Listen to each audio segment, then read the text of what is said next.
और ये बड़ी खबर सामने आ रही है, ये बड़ी खबर आप तक पहुंचा रहे हैं। आपको बता दें कि लोकसभा में अविश्वास प्रस्ताव ये गिरा है। ये बड़ी अपडेट सामने आ रही है, विपक्ष का अविश्वास प्रस्ताव, ये बड़ी अपडेट, सरकार के खिलाफ ये प्रस्ताव गिरा है।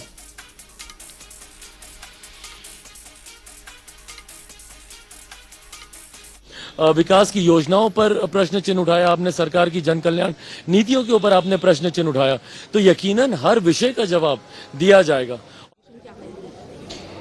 विपक्ष की एक ही सोच विचारधारा है। विपक्ष के लिए देश महत्वपूर्ण नहीं है, विपक्ष के लिए अपना दल और स्वतः ही महत्वपूर्ण है। और आज ये सिद्ध हो चुका है। जिस अविश्वास प्रस्ताव लेके आए थे वो जनता का अविश्वास विपक्ष के प्रति है और वो आज इस सदन में सिद्ध हो गया। सर, आपने थैंक यू। तरीके से बोला, उसके बाद भी विपक्ष जो है वो वॉकआउट कर गया। मुझे लगता है कि माननीय प्रधानमंत्री जी ने लोकतंत्र की बात की और अपोजिशन को भी अपनी बात रखने का अधिकार है, लेकिन अलग अलग गलत भाषा से प्रयोग नहीं करना चाहिए, ऐसे आरोप नहीं करना चाहिए। और मणिपुर के विषय पर भी उन्होंने बोला कि भाई मणिपुर पर चर्चा हम चाहते थे, लेकिन विपक्षी दलों ने मतलब उस चर्चा में भाग नहीं लिया। लेकिन आज माननीय प्रधानमंत्री उस विषय पर बोलने वाले थे, लेकिन कांग्रेस पार्टी ने वॉकआउट किया, अपोजिशन ने वॉकआउट किया। ये बात अच्छी नहीं है। उन्होंने अविश्वास प्रस्ताव लाया था और उन्होंने आखिर तक मतलब उनकी भूमिका सुनने की आवश्यकता थी, लेकिन वो विपक्षी दल हाउस से भाग गई थी। अविश्वास प्रस्ताव भी गिर गया। हाँ, मतलब अविश्वास प्रस्ताव तो गिरने वाला है, तो उनको मालूम ही था कि हमारे पास बहुत बड़ी मेजॉरिटी है और इसीलिए वो भाग कर चले गए। हर तरीके से जवाब दिया। मणिपुर पर भी चर्चा की मांग थी, लेकिन जिस समय मणिपुर की बात हुई उस समय में अपोजिशन बाइकआउट कर दिया, वॉकआउट किया। तो क्या कहना है? अब ये तो अब उनसे पूछना चाहिए।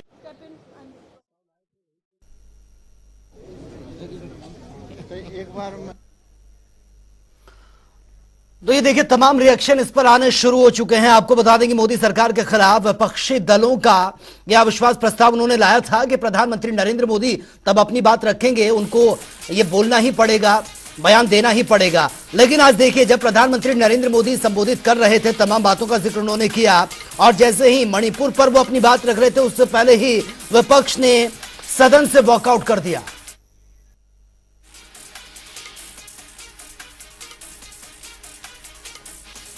तो देखिए, सरकार के खिलाफ जो अविश्वास प्रस्ताव था वो गिर गया।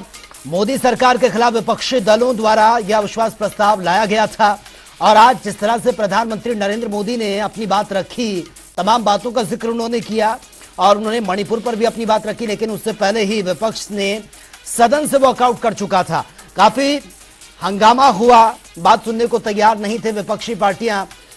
और उसके बाद जैसे ही मणिपुर पर प्रधानमंत्री नरेंद्र मोदी ने अपने संबोधन को रखा, उन्होंने मणिपुर पर भी अपनी बातें रखी, लेकिन उससे पहले ही विपक्ष वॉकआउट कर चुका था।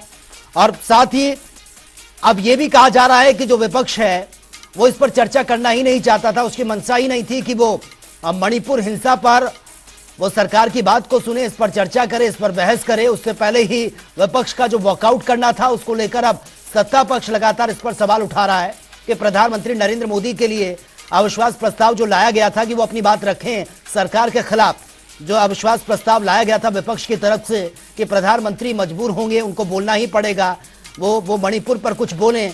और जैसे ही आज प्रधानमंत्री नरेंद्र मोदी का संबोधन था, उन्होंने तमाम बातों अपनी रखी, मणिपुर पर भी उन्होंने बोला, लेकिन उससे पहले विपक्ष वॉकआउट कर चुका था। गिरने वाला ही था अविश्वास प्रस्ताव। ये एक्चुअली विपक्ष का खुद के पार्टी के ऊपर अविश्वास प्रस्ताव लेके आया था, खुद को पार्टी को चेक करने के लिए, टेस्टिंग करने के लिए कौन पार्टी उसके साथ है। हमारे ऊपर कोई अविश्वास नहीं था, इसलिए ये तो शुरू से ही इसको जब से वो अविश्वास प्रस्ताव लेके आया था वो गिरने का ही था। वॉकआउट कर दिया विपक्ष ने, कहा कि मणिपुर पर तो बात ही नहीं। अविश्वास यानी एक तरह से विपक्ष का अविश्वास प्रस्ताव 2018 में भी ये ईश्वर का ही आदेश था। तो मैं तो देख रहा हूं सोशल मीडिया में आपके दरबारी भी बोल चुकी है। तो मैं आपका धन्यवाद करता हूं कि काले टीके के रूप में, काले कपड़े में निकल के सदन में आकर के आपने इस मंगल को भी सुरक्षित करने का काम किया है।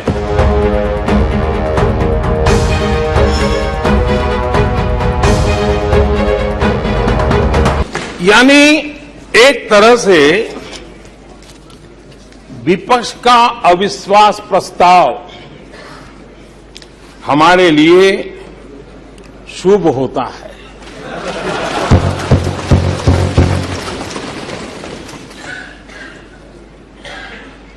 और मैं आज देख रहा हूं कि आपने तय कर लिया है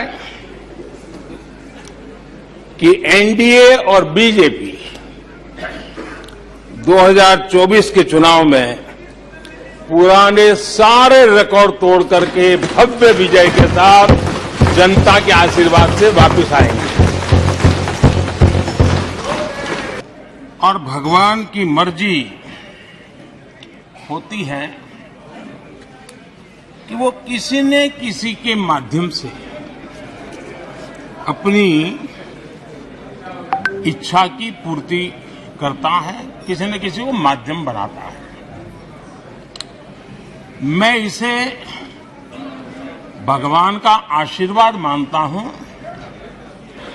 कि ईश्वर ने विपक्ष को सुझाया और वो प्रस्ताव लेकर आए।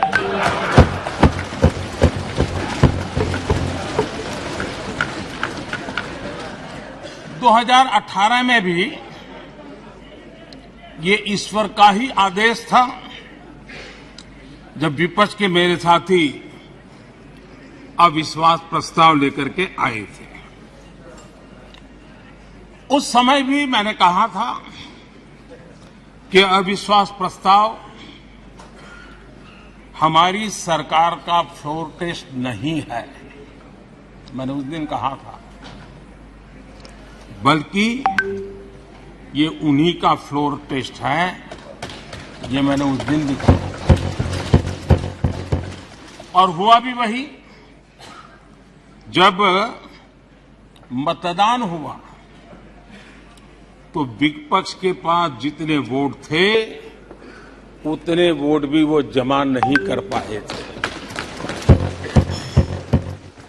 और इस अविश्वास प्रस्ताव पर भी आपने कैसी चर्चा की? और तो मैं तो देख रहा हूं सोशल मीडिया में आपके दरबारी भी बहुत दुखी है। ये हाल है आपका। और अध्यक्ष जी देखिए, मजा है इस डिबेट का कि फील्डिंग विपक्ष ने ऑर्गेनाइज की, लेकिन चौके छक्के यहीं से लगे। तान में आसमान में उड़ने के लिए हौसला दिया है, अवसर दिया है। हमने दुनिया में भारत की बिगड़ी हुई साख उसको भी संभाला है और उसे फिर एक बार नई ऊंचाइयों पर ले गए हैं। अभी भी कुछ लोग कोशिश कर रहे हैं कि दुनिया में हमारी साख को दाग लग जाए, लेकिन दुनिया अब देश को जान चुकी है। दुनिया के भविष्य में भारत किस प्रकार से योगदान दे सकता है, ये विश्व का विश्वास बढ़ता चला जा रहा है।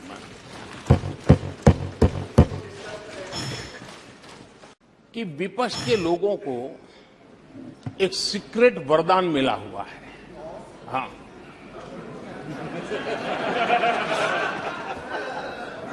सीक्रेट वरदान मिला हुआ है जी। और वरदान ये कि ये लोग जिसका बुरा चाहेंगे उसका भलाई ही होगा।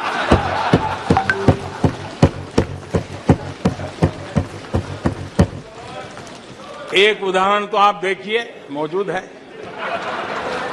20 साल हो गए, क्या कुछ नहीं हुआ, क्या कुछ नहीं किया गया, लेकिन भलाई होता गया।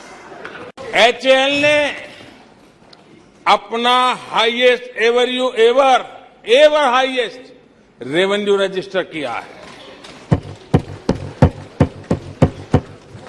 इनके जी भर करके गंभीर आरोप के बावजूद भी वहां के कामदारों को, वहां के कर्मचारियों को उकसाने की भरपूर कोशिश के बावजूद भी आज HAL देश की आन बान शान बन के उठ रहा है। आदरणीय अध्यक्ष जी, जिसका बुरा चाहते हैं वो कैसे आगे बढ़ता है, मैं तीसरा उदाहरण देता हूं। आप जानते हैं LIC के लिए क्या क्या कहा गया था। LIC बर्बाद हो गई, गरीबों के पैसे डूब रहे हैं, गरीब कहां जाएगा, बेचारे ने बड़ी मेहनत से LIC में पैसा डाला है। क्या कहें, जितनी उनकी कल्पना शक्ति थी, जितने उनके दरबारियों ने कागज पकड़ा दिए थे, सारे बोल लेते थे वो, सारे बोल लेते थे। लेकिन आज LIC लगातार मजबूत हो रही है। शेयर मार्केट में रुचि रखने वाले को भी ये गुरु मंत्र है कि जो सरकारी कंपनियों को ये लोग गाली देना, आप उसमें दांव लगा दीजिए साहब, अच्छा ही होने वाला है।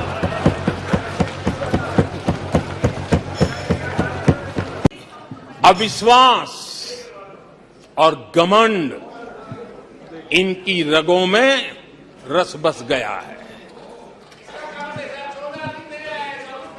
वे जनता के विश्वास को कभी देख नहीं पाते हैं। अब ये जो शुतुरमुर्ग अप्रोच है, इसके लिए तो देश क्या कर सकता है। आदरणीय अध्यक्ष जी, जो पुरानी सोच वाले लोग रहते हैं वो उस सोच से सहमत नहीं, लेकिन वो कहते हैं कि देखो भाई, जब कुछ शुभ होता है, कुछ मंगल होता है, घर में भी कोई अच्छा होता है, बच्चे भी कोई अच्छे कपड़े पहनता है, जरा साफ सुथरा होता है, तो काला टीका लगा देते हैं। आज देश का जो मंगल हो रहा है चारों तरफ, देश की जो चारों तरफ वाहवाही हो रही है, देश का जो जय जयकार हो रहा है, तो मैं आपका धन्यवाद करता हूं कि काले टीके के रूप में, काले कपड़े में निकल के सदन में आकर के आपने इस मंगल को भी सुरक्षित करने का काम किया है। इसके लिए भी मैं आपका धन्यवाद करता हूं।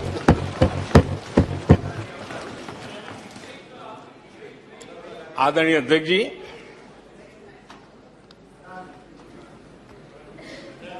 पिछले 3 दिन से भी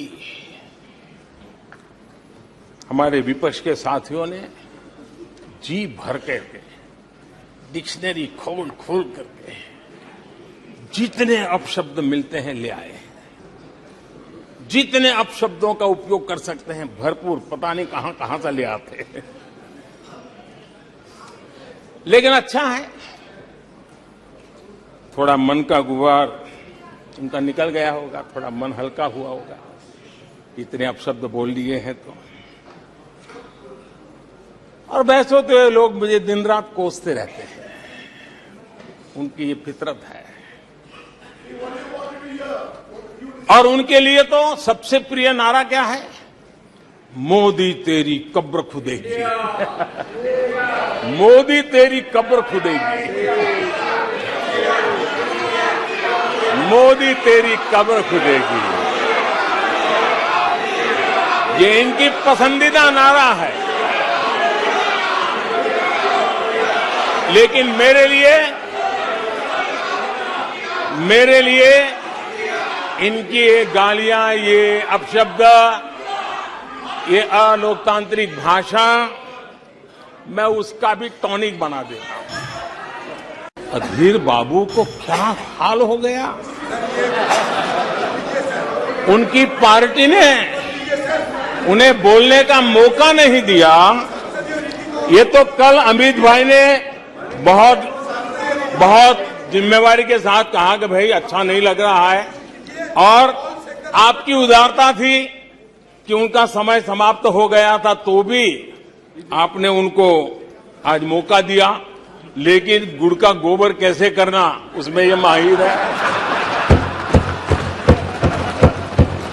मैं नहीं जानता हूं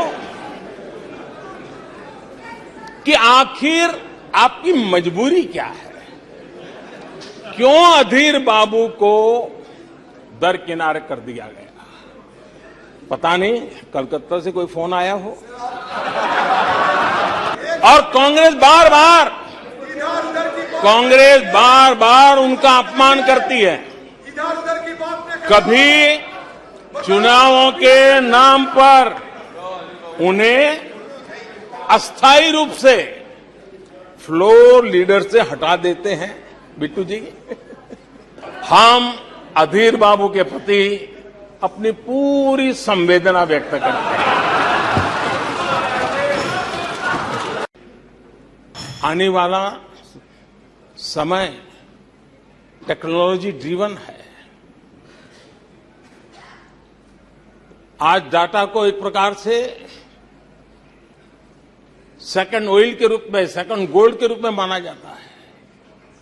उस पर कितनी गंभीर चर्चा की जरूरत थी, लेकिन राजनीति आपके लिए प्राथमिकता थी। कई ऐसे बिल थे जो गांव के लिए, गरीब के लिए, दलित के लिए, पिछड़ों के लिए, आदिवासी के लिए, उनके कल्याण की चर्चा करने के लिए थे, उनके भविष्य के साथ जुड़े हुए थे। लेकिन इसमें इन्हें कोई रुचि नहीं है। देश की जनता ने जिस काम के लिए उनको यहां भेजा है, उस जनता का भी विश्वासघात किया गया है। विपक्ष के रवैये पर भी मैं कहूंगा, जिनके खुद के बही खाते बिगड़े हुए हैं, जिनके बही खाते खुद के बिगड़े हुए हैं, वो भी हमसे हमारा हिसाब लिए फिरते हैं। अध्यक्ष जी, आदरणीय अध्यक्ष जी, अब देश के भविष्य पर थोड़ा सा भी भरोसा होता जब हम ये क्लेम करते हैं कि हम आने वाले 5 साल में, नए तीसरे टर्म में, हम देश की इकोनॉमी को तीसरे पर लाएंगे। तो एक जिम्मेवार विपक्ष क्या करता? वो सवाल पूछता, अच्छा भाई बताओ, निर्मला जी बताओ कैसे करने वाले हो, अच्छा मोदी जी बताओ कैसे करने वाले हो, आपका रोड मैप बताओ। ऐसा करते। अब ये भी मुझे सिखाना पड़ रहा है। लेकिन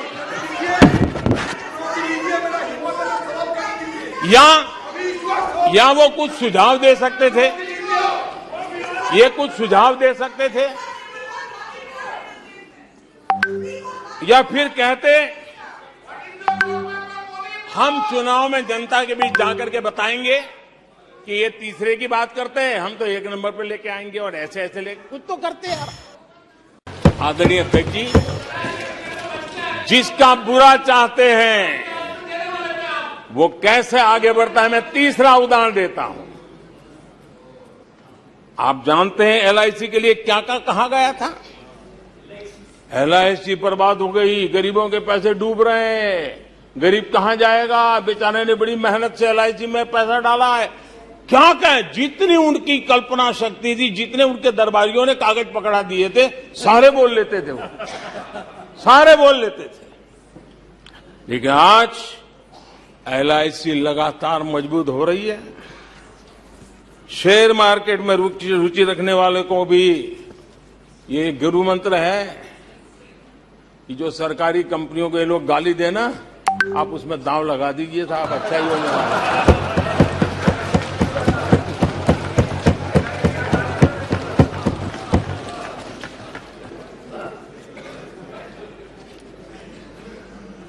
आदरणीय अध्यक्ष जी, ये लोग देश की जिन संस्थाओं की मृत्यु की घोषणा करते हैं, उन संस्थाओं का भाग्य चमक जाता है। और मुझे विश्वास है कि ये जैसे देश को कोसते हैं, लोकतंत्र को कोसते हैं, मेरा पक्का विश्वास है देश भी मजबूत होने वाला है, लोकतंत्र भी मजबूत होने वाला है, और हम तो होने ही वाले हैं। हमने स्टार्टअप इंडिया की चर्चा की तो उन्होंने उसके लिए भी निराशा फैलाई। स्टार्टअप तो कुछ हो ही नहीं सकता है। हमने डिजिटल इंडिया की बात कही तो बड़े बड़े विद्वान लोगों ने क्या भाषण किए। हिंदुस्तान के लोग तो अनपढ़ है, हिंदुस्तान के मोबाइल चलाना भी नहीं आता है, हिंदुस्तान के लोग कहां से डिजिटल करेंगे। आज डिजिटल इंडिया देश आगे है। हमने मेक इन इंडिया की बात कही, जहां गए वहां मेक इन इंडिया का मजाक उड़ाया, जहां गए वहां मेक इन इंडिया का मजाक उड़ाया। आदरणीय अध्यक्ष जी,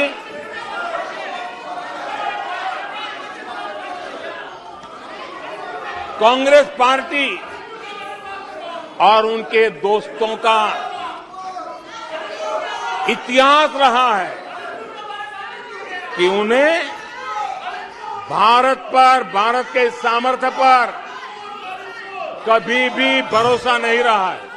भारत के वैक्सीन पर विश्वास जताया। इनको भारत के सामर्थ्य पर विश्वास नहीं है, इनको भारत के लोगों पर विश्वास नहीं है। लेकिन इस सदन को मैं बताना चाहता हूं, इस देश का भी, भारत के लोगों का कांग्रेस के प्रति नो कॉन्फिडेंस का भाव बहुत गहरा है। कांग्रेस के प्रति नो कॉन्फिडेंस का भाव बहुत गहरा है भारत के लोगों में। कांग्रेस अपने घमंड से इतनी चूर हो गई है, इतनी भर गई है कि उसको जमीन दिखाई तक देती नहीं है। आदरणीय अध्यक्ष जी, देश के कई हिस्सों में कांग्रेस को जीत दर्ज करने में अनेक दशक लग गए हैं। तमिलनाडु में कांग्रेस की आखिरी बार 1962 में जीत हुई थी। 61 वर्षों से तमिलनाडु के लोग कह रहे हैं कांग्रेस नो कॉन्फिडेंस। तमिलनाडु के लोग कह रहे हैं कांग्रेस।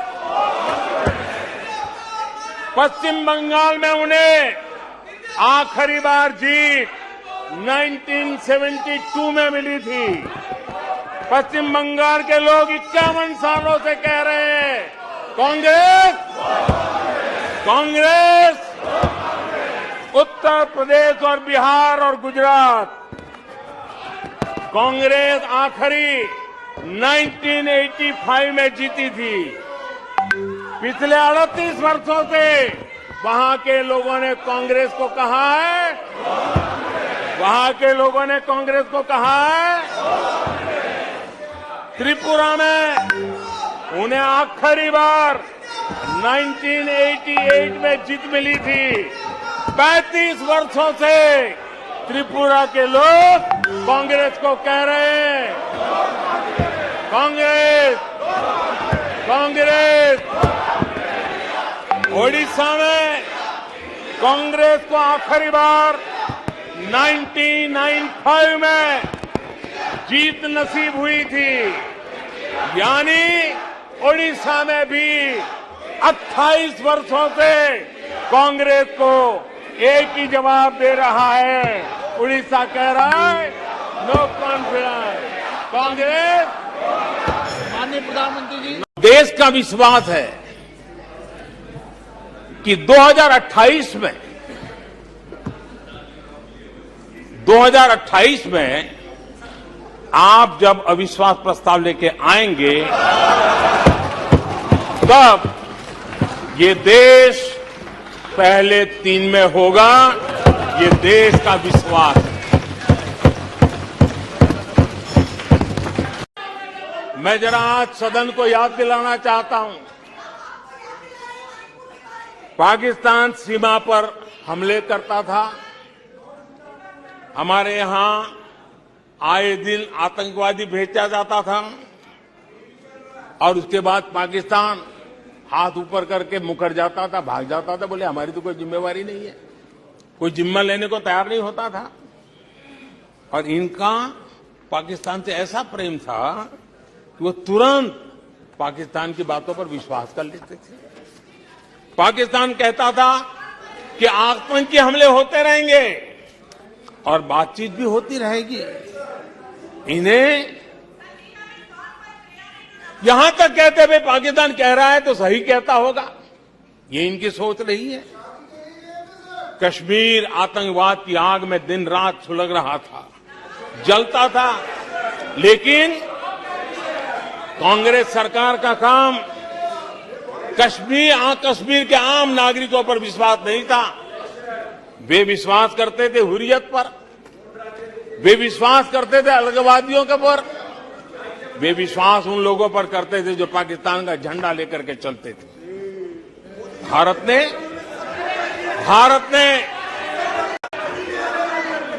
एयर स्ट्राइक किया। इनको भारत की सेना पर भरोसा नहीं था, उनको दुश्मन के दावों पर भरोसा था। ये इनकी प्रवृत्ति थी। आदरणीय अध्यक्ष जी, इनकी मुसीबत ऐसी है कि खुद को जिंदा रखने के लिए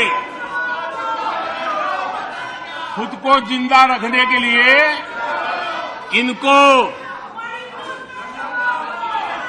एनडीए का ही सहारा लेना पड़ा है। खुद को जिंदा रखने के लिए इन्हें एनडीए का ही सहारा लेना पड़ा है। लेकिन आदत के मुताबिक घमंड का जो आई है ना, वो उनको छोड़ता नहीं है और इसलिए एनडीए में 2 आई पिरो दिए, 2 घमंड के आई पिरो दिए। पहला आई 26 दलों का घमंड और दूसरा आई एक परिवार का घमंड। एनडीए भी चुरा लिया कुछ बचने के लिए और इंडिया के भी टुकड़े कर दिए। I dot, N dot, D dot, I dot. आदरणीय अध्यक्ष जी,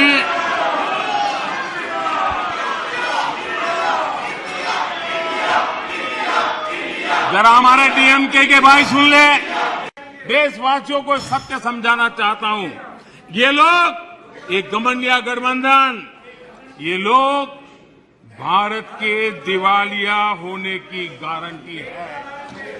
भारत के दिवालिया होने की गारंटी है। ये इकोनॉमी को डुबाने की, ये डबल डिजिट महंगाई की, ये पॉलिसी पैरालिसिस की, ये अस्थिरता की, ये करप्शन की, ये तुष्टीकरण की, ये परिवारवाद की, ये भारी बेरोजगारी की, ये आतंक और हिंसा की,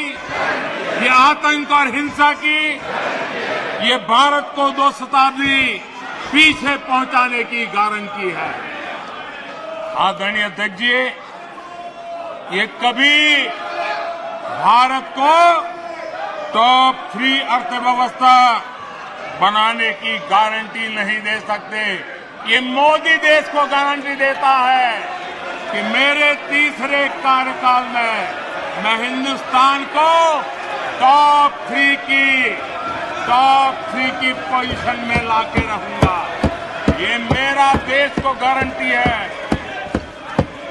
ये कभी भी देश को विकसित बनाने का सोच भी नहीं सकते हैं। उस दिशा में ये लोग कुछ कर भी नहीं सकते। आदरणीय अध्यक्ष महोदय,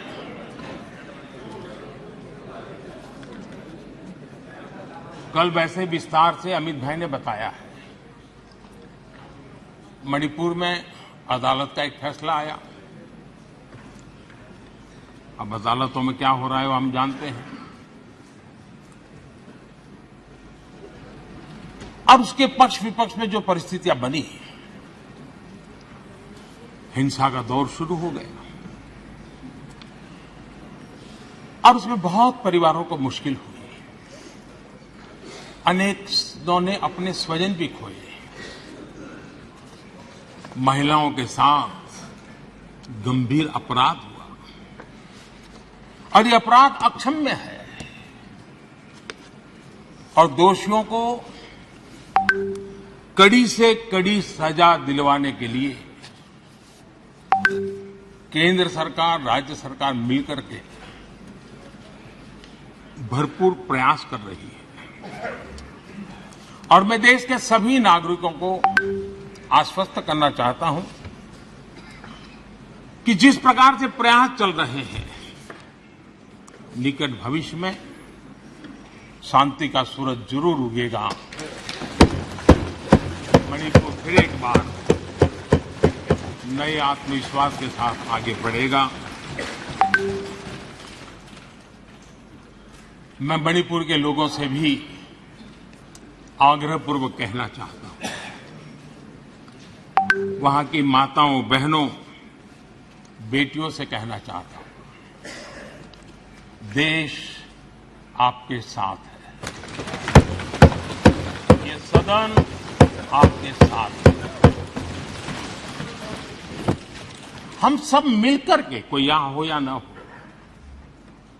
हम सब मिलकर के इस चुनौती का समाधान निकालेंगे।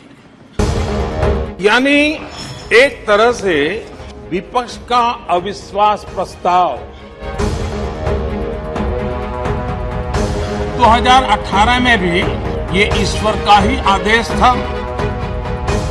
तो मैं तो देख रहा हूं सोशल मीडिया में आपके दरबारी भी बहुत दुखी है। तो मैं आपका धन्यवाद करता हूं कि काले टीके के रूप में काले कपड़े में निकल के सदन में आकर के आपने इस मंगल को भी सुरक्षित करने का काम किया है।